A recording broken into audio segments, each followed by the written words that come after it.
Bismillahirrahmanirrahim. Alhamdulillahirabbil alamin. Allahumma salli ala sayidina Muhammad wa ala ali sayidina Muhammad. Alhamdulillah, bersyukur kita ni kehadirat Allah Subhanahu wa taala dipertemukan kita lagi dalam rancangan Permata Iman yang akan membincangkan masya-Allah isu-isu akidah, isu-isu keimanan kita kepada Allah Subhanahu wa taala. Alhamdulillah, pada keluaran hari ini kita akan membicarakan satu tajuk iaitu tangkal dan azimat menurut pandangan Islam.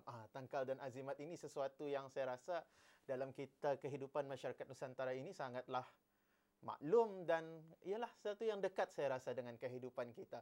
Dan hari ini penceramah undangan yang akan membicarakan, membahas tajuk perbicaraan kita hari ini iaitu Yang Mulia sebelah kiri saya, Fadilatul Ustaz Haji Syahrul Azmi bin Haji Abdul Muluk. Assalamualaikum Ustaz. Waalaikumsalam warahmatullahi wabarakatuh. Terima kasih Ustaz sama-sama dalam rancangan ini untuk kita membahas tajuk ini, memberikan pencerahan kepada penonton semua. Alhamdulillah.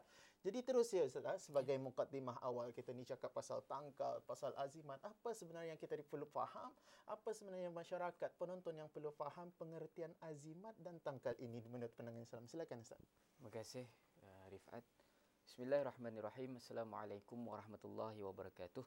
Alhamdulillahirabbil alamin wassalatu wassalamu ala asyrafil anbiya'i wal mursalin sayyidina Muhammad wa ala alihi wa sahbihi ajma'in. Subhanaka la ilma lana illa ma 'allamtana innaka antal alimul hakim. Rabbi shrah li sadri wa yassir li amri wahlul 'uqdatam min lisani yafqahu qawli. Amma ba'd. Alhamdulillah, seperti mana yang dipertanyakan, apa sebetulnya tangkal dan azimat? Kalau ni orang Brunei kita ni jimat barangkali ni memakai jimat, kain dan memakai jimat dan sebagainya. Baik. Untuk menjelaskan lebih lanjut, untuk memastikan yang kita ni faham sebetul-betul kefahaman kita ni, perlu kita ni perhatikan apa makna yang didefinisikan dengan tangkal dan azimat.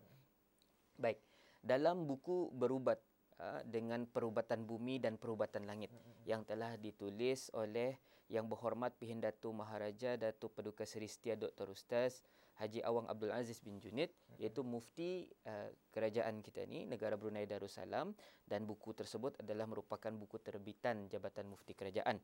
Baik, ada menjelaskan berkaitan dengan tangkal. Tangkal biasanya yang dipakai dan digantung. Ini punya indikator ya, yang dipakai dan digantung, kadang-kadang di leher, kadang-kadang di tangan, dan kadang-kadang diletakkan di bawah bantal. Kalau ada yang disimpan di bawah bantal, digantung dan sebagainya, itu menghampiri kepada tangkal. Cuma kita ni perlu lihat lagi, ujung-ujung disimpannya telefon bawah bantal pun dikatakannya sebagai tangkal dan azimat. Apa yang kita perlu fahami? Perlu fahami di sini adalah kita ni perlu lihat kepada pengertian yang lain. Tangkal merupakan salah satu bentuk azimat. Artinya tangkal ini sebahagian daripada azimat itu juga. Yang dipakai misalnya galang, ataupun ada sejenis benda seperti ekor pari yang diletakkan di tempat-tempat tertentu, terus umpamanya di kawasan rumah dan sebagainya, yang mana tujuannya adalah bagi maksud dengan adanya benda-benda ini kita ni dapat menyelamatkan diri kita ni, menyelamatkan keluarga kita ni, menyelamatkan rumah kita ni daripada gangguan syaitan, gangguan jin, gangguan makhluk halus. Jadi macam itu menunjukkan kepada tangkal ni dan azimat ni seolah-olah kepada pelindung. Dan kalau kita ni perhatikan secara spesifik, apa yang dimaksudkan dengan azimat ni adalah sesuatu yang ditulis menggunakan huruf-huruf ataupun beberapa objek-objek yang tertentu yang diyakini mempunyai kesaktian, yang ada kuasa gaib, yang ada kuasa yang melebihi daripada kuasa yang biasa-biasa dengan cara dipuja. Ini yang dikatakan berdasarkan daripada pendefinisian tersebut. Baik. Kalau kita ni perhatikan berdasarkan daripada ta'rif, contohnya menurut Dr. Yusuf Al-Qardawi dalam bukunya Fatwa Al-Mu'assarah, bahawa seorang itu berjampi dan berazimat dengan kata-kata yang tidak difahami. Artinya kadang-kadang kalau kita ni mendengar ada bacaan-bacaan yang tertentu, ditulis dengan tulisan yang tertentu, dan itu pun sudah boleh kita ni kategorikan sebagai menggunakan tangkal ataupun azimat. Dengan istilah kita ni yang selalu kita ni gunakan kadang-kadang tanpa kita ni sedari adalah dengan perkataan pendinding tadi itu. Ni contohnya takut kita ni ada bala musibah dan sebagainya, kita ni gunakan tangkal dan azimat. Kalau kita ni simpan di sini, tidak akan datang benda-benda macam ni. Jadi pendefinisiannya di sana yang boleh kita ni simpulkan adalah tangkal dan azimat ini merupakan sesuatu yang kita ni gantung ataupun kita ni simpan di mana-mana, dan di dalamnya ada benda yang bertulis dan sebagainya, yang kita ni yakin kalau dipuja dengan disimpan dengan diberi, kadang-kadang ada yang membagi makan dan sebagainya, ia akan menimbulkan suatu kuasa yang gaib, kuasa yang kita ni ada kesaktian. Seolah-olah menjadi kepercayaan dan Betul, kepegangan tu. betul. Artinya seolah-olah kita ni indah ada kepercayaan yang lain, dan kita ni meyakini Ada benda ni yang dapat membantu kita ni. Wallahu a'lam. Cantik. Suatu pencerahan yang baik. Saya rasa cukup jelas definisi yang Ustaz berikan tadi. Jadi kita ni sebagai masyarakat Melayu, saya rasa saya sendiri pun ini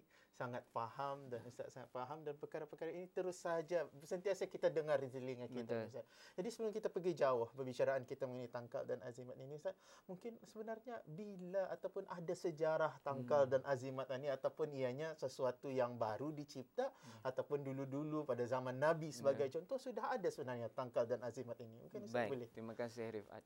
Seperti mana yang kita ni ketahui, seolah-olah kadang-kadang tangkal ini hanya berlaku di Nusantara. Betul. Tapi sebetulnya perbuatan membuat tangkal dan menggunakan azimat ini telah berlaku juga di kita ni pada orang-orang Arab. Sebab itu tangkal ini dikenali sebagai at-tamimah, yang diamalkan oleh masyarakat Arab purba, yang mana amalan menggantung, dia menggantung permata-permata ataupun kita ni tu manik-manik kepada kanak-kanak. Tujuannya adalah untuk menghindari daripada penyakit. Dan menolak daripada gangguan sihir, dan dengan kalau memakai manik-manik permata-permata ni yang diorang jadikan sebagai tangkal ni akan membawa kepada kebaikan. Selain daripada itu, sebetulnya masyarakat Arab jahiliyah pun lebih awal menggunakan tangkal-tangkal ini. Seperti mana yang dijelaskan, penggunaan tangkal dan azimat telah bertapak dalam kehidupan manusia. Dalam catatan sejarah tamadun Mesir kuno umpamanya, hampir kesemua penduduknya pada ketika itu menggunakan tangkal dan azimat ini.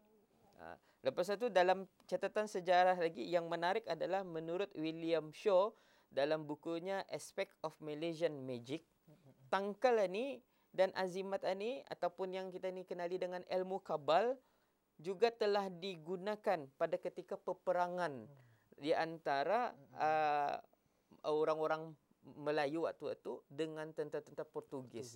Artinya memang tangkal ini Arab menggunakan, Melayu menggunakan dan sebagainya. Jadi kalau kita ni perhatikan berdasarkan daripada sejarah Nabi SAW pun ada juga diriwayatkan bahawa Rasulullah SAW pernah terlihat seorang laki-laki yang mengenakan kalung dari besi kuning di tangannya. Jadi kalung besi kuning ini disimpannya di tangannya. Jadi Nabi bertanya, apa tunya? Apa tunya? Jawab laki-laki itu, ini adalah penangkal wahinah, iaitu sejenis penyakit lengan. Kata Nabi SAW, tanggalkan katanya. Sesungguhnya perkara itu bukannya membagi apa-apa, melainkan memberi kelemahan pula.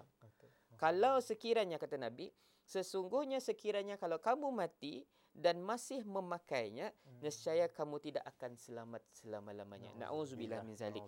Dan ini adalah diriwayatkan oleh Ahmad dengan sanad hasan. Jadi kalau kita ni perhatikan memang dari segi sejarah terbukti sudah tangkal ni bukan isu moden. Cuma akhir-akhir ni mungkin makin banyak ada kepercayaan-kepercayaan baru timbul. Nauzubillah min zalik. Walaupun perkara ni lama Ustaz, tapi kita ni yang serba moden hari ini, yang serba kononnya sangat berpendidikan ini, hairan masih saja kita terus percaya dengan azimat dan tangkal ini. Nauzubillah. Mudah-mudahan kita jauh dari perkara ini, kejelas yang dicerahkan, yang dipengertikan oleh Ustaz tadi untuk kita lebih faham bahawa tangkal dan azimat ini apa kata baginda Nabi, tanggalkanlah seperti hadis yang diterangkan oleh baginda Nabi sallallahu alaihi wasallam. Jadi terus lagi kita Ustaz, apabila kita cakap mengenai tangkal azimat ini, ianya berkait rapat mengenai keimanan kita dan kepercayaan kita. Jadi bagaimana isu ini Ustaz? Mengenai orang yang sangat percaya akan sesuatu, benda ini boleh membantu, benda ini boleh melindungi. Apakah kesan terhadap keimanan seseorang itu? Silakan Baik. Ustaz. Yang pertama sekali yang harus kita ni ketahui bahawa setiap sesuatu yang berlaku adalah atas izin Allah Subhanahu Wa Taala. Jadi kesan kalau kita ni mempercayai kepada azimat dan tangkal ini, yang pertama, amalan penggunaan azimat atau tangkal sebagai pelindung diri seperti ilmu kebal, ilmu pengasih, pelembut hati dan sebagainya boleh membawa kita ni kepada syirik. Na'udzubillahi min zalik. Perkara ini disebutkan oleh Nabi sallallahu alaihi wasallam, innar ruqa wa tamaim wa tiwalah syirkun. Maksudnya daripada Ibnu Mas'ud, Rasulullah sallallahu alaihi wasallam bersabda, jampi, kata Rasul, sesungguhnya jampi mentera, tangkal dan ilmu pengasih adalah syirik. Jadi untuk kita ni melihat kepada perkara ini, kalau kita ni terlalu berpegang kepada ataupun kita ni percaya kepada tangkal dan azimat ini, takut-takut membawa kita ni yakin kita ni bahawa benda ini yang memberi kuasa. Dan apabila kita ni mengatakan ada kuasa selain daripada kuasa Allah Subhanahu Wa Taala, kita ni akan terjerumus dalam kesyirikan. Nauzubillah min zalik. Itulah, masya-Allah, tabarakallah. Berhati-hati sedang penonton semua. Kita mengenai, sebab kadang-kadang kita ni dah perasan benda ni Ustaz, konon kita ni ni simpan ni supaya mempengaruhi kepada kepercayaan kita. Sedangkan kita ini, keimanan kita, ketauhidan kita, semua kita berbalik kepada Allah Subhanahu Wa Taala. Insya-Allah Ustaz, kita ini akan berbincang panjang di episod yang akan datang. Kita berhenti di sini sebagai satu pengertian, sebagai satu definisi yang cukup jelas, tapi kita akan bahas lebih panjang lagi pada keluaran yang akan datang. Terima kasih sedang penonton yang bersama kami. Insya-Allah kita akan jumpa di keluaran Permata Iman yang akan datang. Moga kita nampak yang benar itu benar, yang salah itu salah. Hadza wabillahi taufik. Assalamualaikum warahmatullahi wabarakatuh.